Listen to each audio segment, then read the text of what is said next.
Hello, everybody. It's my great pleasure today to introduce to you Ballard. Hello, Ram. Hello, Helmut. How are you? Hello, everybody. Nice to meet you all. Yeah, as we spoke before, I'm a little bit, let's say, tired. It's 10 o'clock here in Europe and 1 o'clock in LA, and I had a late night, so I had a hard time getting up, but I'm here, so that's a good thing. It's still early, 10 a.m. That's like too early. I know. Ron, you just came. You were introduced to me by Cassie, and I want to thank Cassie for that. So I started to dig a little bit and find out about you, and have been blown away by your musical history. So, would you like to just quickly give everybody a rundown of who you played with and what you have done? Well, let's see. Been doing it a really long time. First off, started in bands when I was like 11 years old, 12 years old, and started playing progressive music pretty early on during the early Yes years.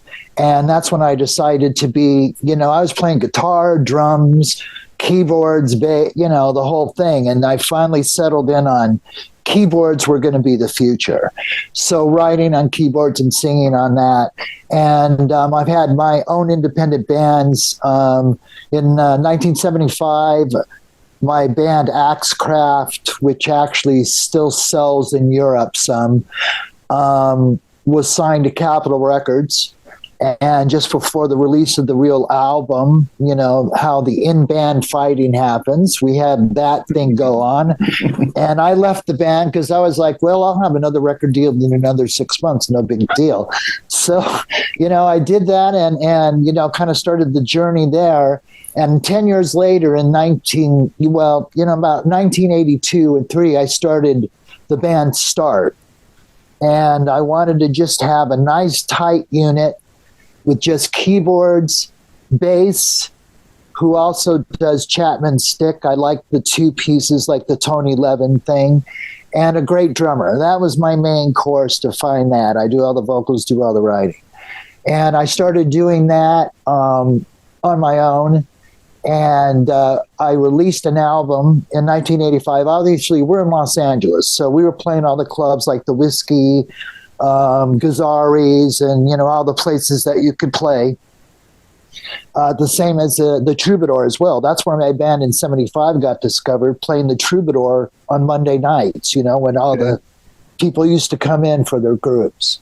So we were doing the circuit. I decided to do an independent record to show the record label that we were well worth signing on, and got onto the college stations ourselves and did our own promotion. I got on about 150 stations on the top 10 with Start on the first record.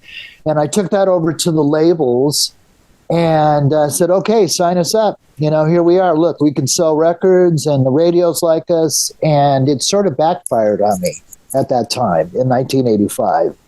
Totally backfired. They thought I was cocky and that I shouldn't have done this. Who do you think you are? And I've got one stops, everything going up against me.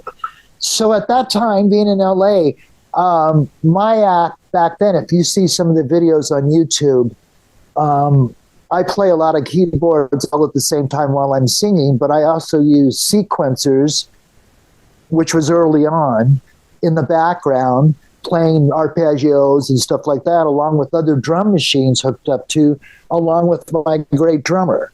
And that's what sort of made the full Start sound with three guys. Doing that, with my emulator 2s and chromas and Prophet 5s and stuff, I had to learn how to sort of sync and make all that stuff talk. And, it was by myself of making for my band. So after I had a hassle with the record companies and, the wife, we were having our child, my son, it was time to sort of like, well, you know what, I can't do the band now. I better put myself in a position where, I start working for other people. Yeah. And I started off then programming and engineering for other people. The first person that I actually worked for those pretty, respectable was Burt Bacharach, who actually just passed away. And what I did is I designed a studio. He had his house in Bel Air, and I designed a studio in his room where he used to keep his piano. And he wanted to have an emulator and all the synthesizers so he could orchestrate and put the parts together before he went into the studio. So I was hired through a mutual friend who was a music contractor. And all of a sudden, after doing that, I was in this, I started being known as this programmer that could, do all the sync in the studio and all that. And, honestly, it was pretty good money, to do that, because not a lot of people were dealing with MIDI and sync and all that type of stuff. So at that point, I was actually working on the soundtrack for the movie Dragnet for Dan Aykroyd. And I was working at a Tito Jackson studio by Michael's house in Haverhurst. And basically, as I was doing that as a programmer and assistant engineering, I met Tito Jackson, right, who saw what I was doing. And he said, listen, can you work for me? This is how I started being passed around, right? Can you work for me? We're doing an album. The Jacksons are going to do this album, 2300 Jackson Street. Can you work for us? No problem. So I started doing Dan Aykroyd movies and doing, stuff with Tito, becoming friends with the family, hanging out with the family. Once you work for people of that stature, it sort of rolls into you become family or you don't, right? They have to trust you.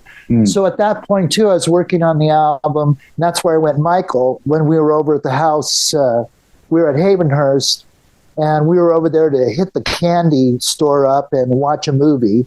And I met Michael there, and he came to work on 2300 Jackson Street and saw my work. And as I wasn't quite done because that album was already in a year in the progress of it, how long it took. Then Michael called me up at the studio, and he said, look, I'm doing this tour, the Bad Tour. And, we have a whole ton of keyboards, and it's like nobody knows what they're doing. What's going on? They can't, they're all on the floor, and they're, and he goes, would you work with me? So I asked the brothers, I said, listen, I got it. Your brother wants me to go. Oh, yeah, it's okay, Ren. As soon as I went on the tour, they were all pissed, right, that I had left the record to do the thing. But that's just, that's them anyway. They're always pissed at each other.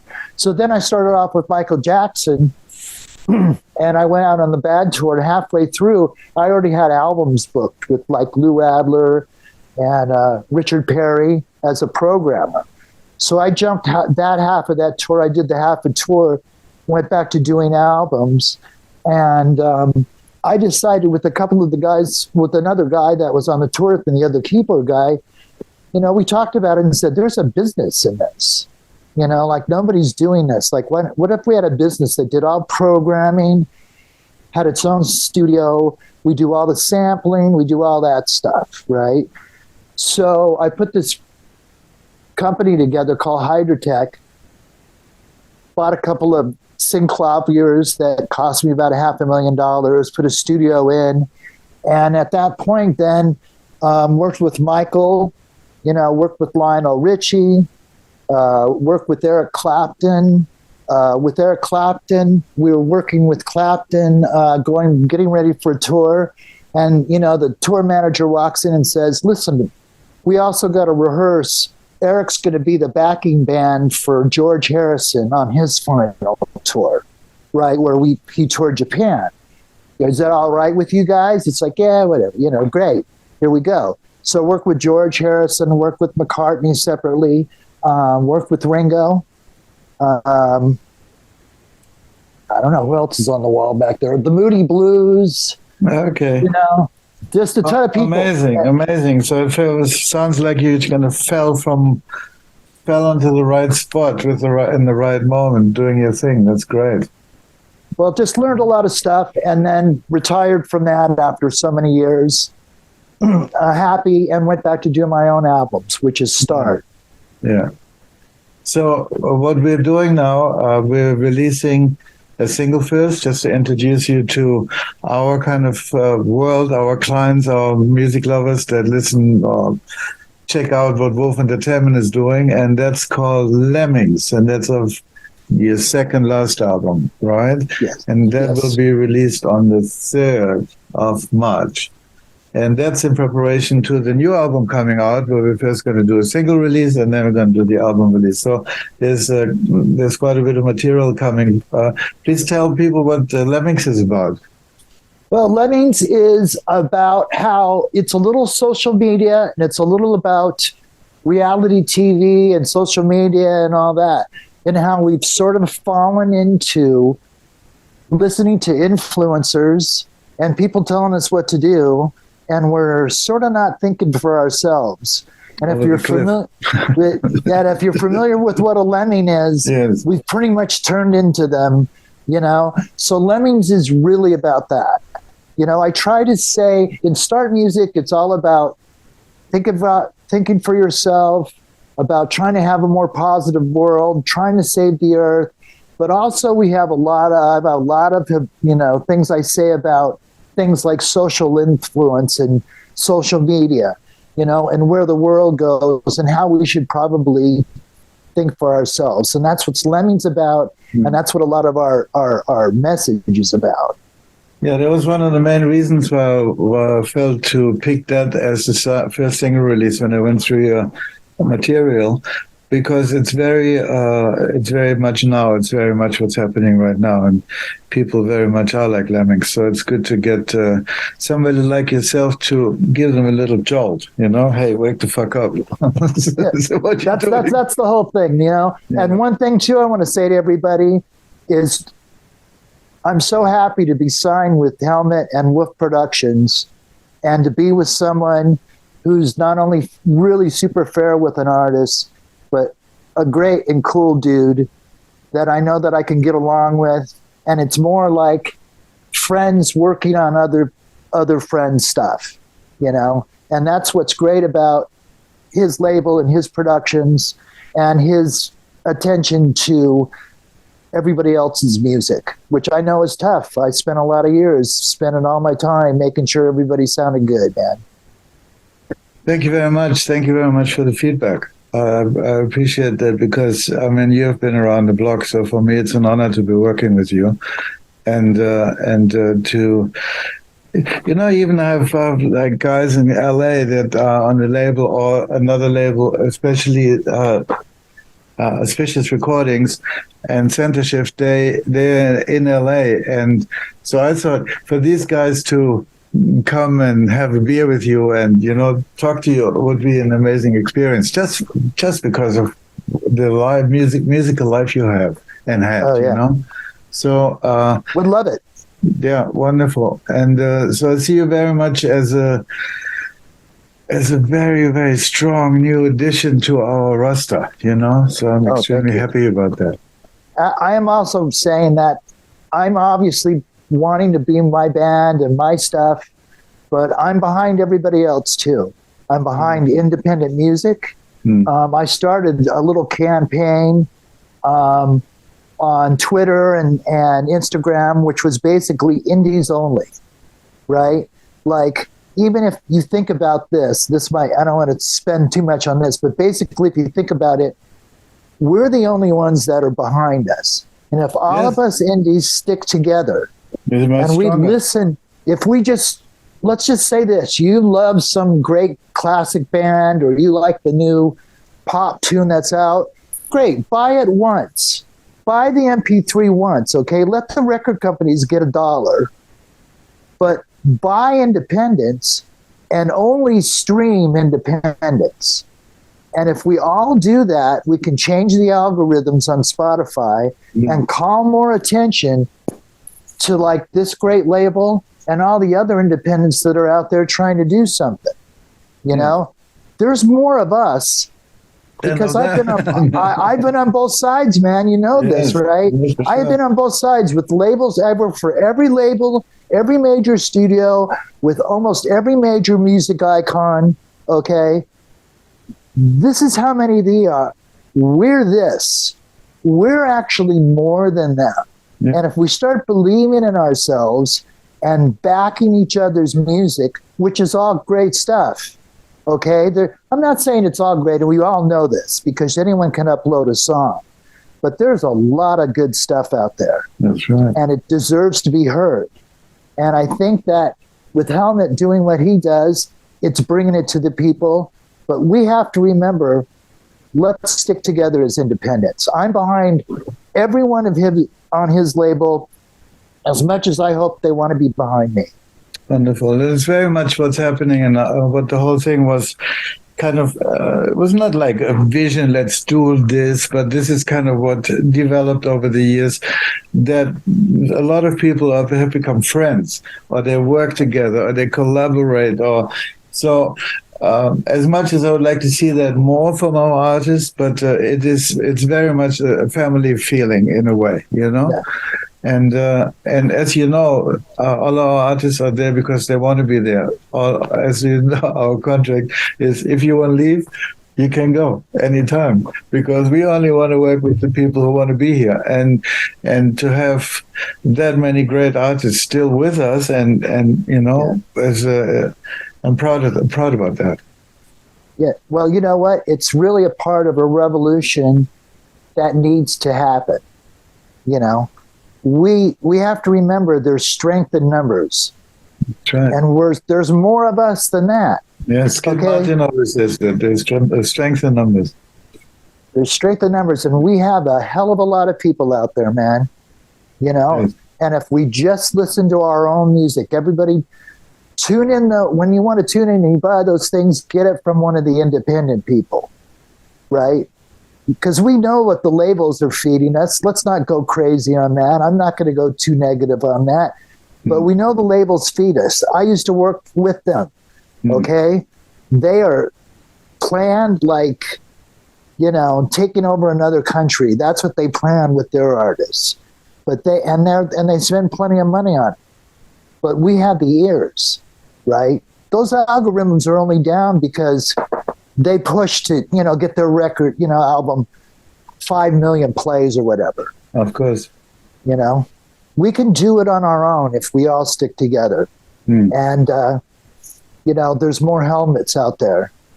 Because also we know that, you know, not every label is so conscious of the artists and wanting just to have a fair relationship with them.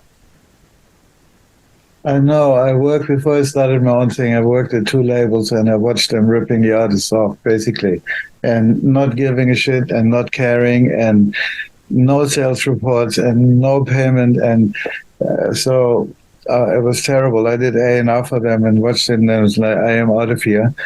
And then after these 2 experiences, I thought, I'm going to start my own thing. And you know, every 3 months, my artists get their sales report to the tens of a cent. And if it's over 100 euros, they get their money. And if their son is hungry and I owe them $12 or 12 euros, I send that too, you know? Yeah. And that's also what's happened, you know? But...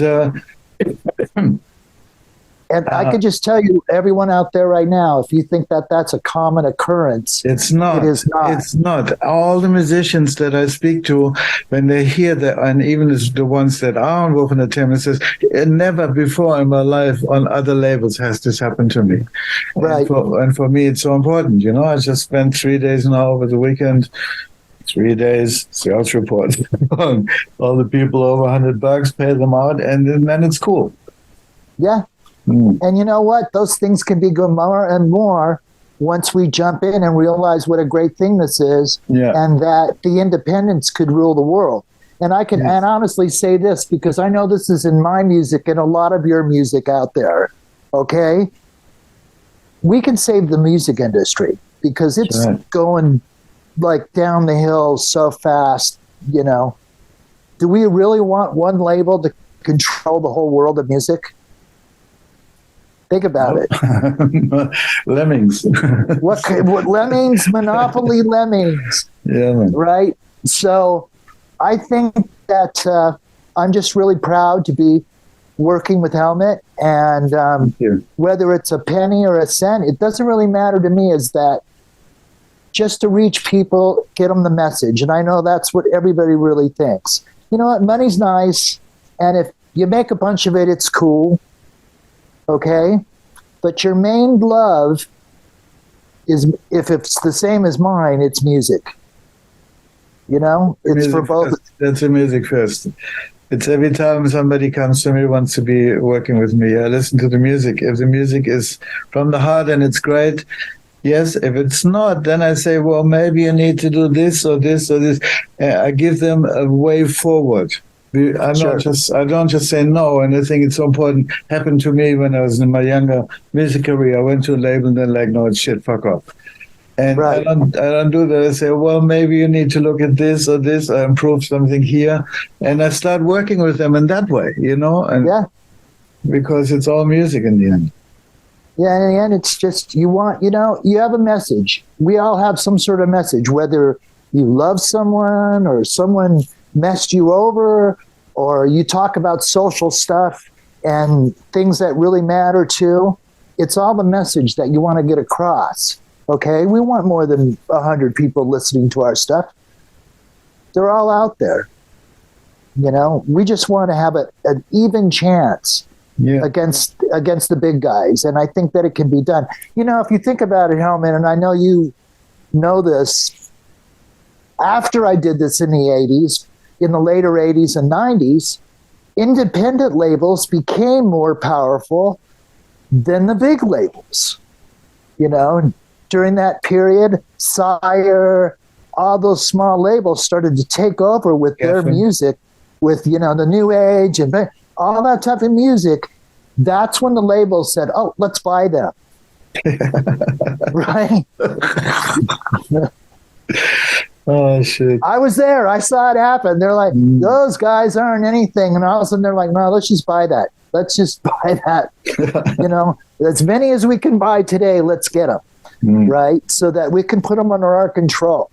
And, you know, God bless them, you know, that they want to do it. But I think music's different. Music's changed. And the challenge today, because there's such a large audience, but how do you get their ears? That's you know, right.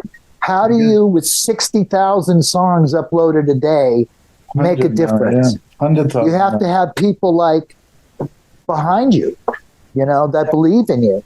And that's the most thing. And if you think a huge label, you know, them totally believing in you nowadays is like, you know, they got to see. It's the numbers. It's the numbers, how many clicks you get. Well, I knew that in the late 90s when I was producing as well. So the one thing that came off of working with these artists was I was able to start producing people. And it came to a point where, you know, we used to turn demos in and get them interested in an artist, and the A&R guy would come and do his job. And pretty soon, and I owned a studio, so it wasn't that big of a thing, but you had to come in with, like, masters, okay? They had no, this is a demo. They don't get that at all. It would have to be fully polished, ready to go, with what kind of stats your artist is going to go to. You know, you had to do most of the A&R work before you can even go to a label and have them listen to you. And then you're saying to yourself, well, I just spent a lot of money, you know, developing this artist, and now they just want to come in and, you know, take a very large percentage of it. Sure. So, and that, you know, the only ones that are holding on are the one big labels, and they have their choices of what they think the public want. But I think the public wants a much vast, different type of music. They want to hear it. They just, you know what? It's got to get a fair chance. We've got to get it to them. We've got to get their attention to actually listen to it. Yeah. That's what we're doing together. Yeah, and as a whole, hopefully with your label and all of us together can make sure that we're doing stuff, working with you, promoting our stuff, right? And talking great, you know, like I love to start I'll start reviewing other people's records and stuff and saying, you know, what really is the great stuff about it and put it out there. I'm not going to put anything bad. If we do things like that, pretty much, then all our audiences start hearing us, and there's more for all of us. Correct. So I don't want to go too much on the, the pedestal there, but No, I'm just glad to be here. It's good to have you on there and doing your thing, and I'm really looking forward to work with you in the future. It'll be so exciting, and I can't wait to hear the new album. So what do you, maybe 4 months or so, you say I'm going to try to crank it out in 3 months. When I don't. There we go. I don't have a time, but now I feel like I want to crank it out a little faster. I'm picky. Yeah. I take a long time to mix and master, and so. But I want to crank it out so that we have some great new stuff, and I want to start listening to a lot of these other artists. It gives you, you got to give people time. Yeah. Wonderful. So here we go. So Start.Rocks, Lemmings, coming out on March the 3rd. And stay tuned for everything else. And thank you so very much for the conversation, Ron. Okay. Helmut, it was great speaking with you. We're going to have a great future, man. Thank you so much. We'll speak soon, yeah? Yep. Talk to you soon, man. Social media.